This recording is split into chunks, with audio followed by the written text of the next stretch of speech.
This is Backstage with the Queensland Choir. My name is James Haywood.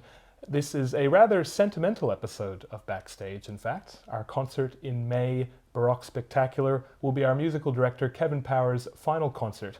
And to say farewell, I thought we'd have an extended episode with him talking about his life and his musical journey. Thank you for joining us, Kevin. You're welcome. Now, what sort of music were you exposed to as a child? Oh, difficult to say.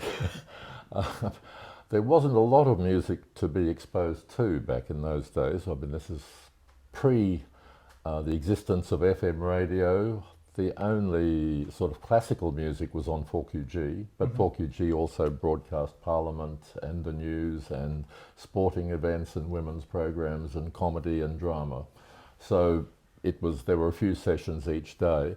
But also, I started to learn the piano. There was no television in Brisbane. That came in I think when I was about 11. And we didn't have a TV for some time. Wow. But radios also were all electric. Most homes only had one radio because they were plug-in. They hadn't been transistorized or batteries fitted to them at that stage. So listening to music was a lot more limited. Opportunities to listen to music. About the time I started to learn, my parents bought what was called a radiogram, which was a radio with a record player attached to it.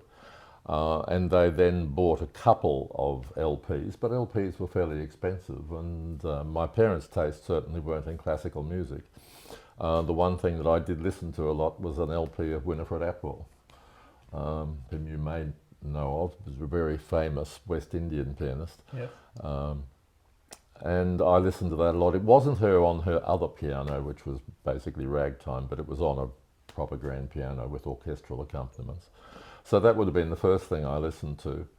I don't recall listening to classical music until I was able to play it, in terms of probably exam programs and that sort of thing. My parents had no interest in classical music at all. Is there a certain piece that stands out to you during that time, or a certain record that you remember, or apart from the one you just mentioned? No. There were none in the house. The first record I can remember buying was when I played my first concerto when I was about 15. I learnt the Liszt E flat, and I remember saving up and buying a $1.75 LP of somebody playing the Liszt E flat so I could have a listen to what the orchestra was doing. But no, not. Can you tell us about that first concert of yours at 15?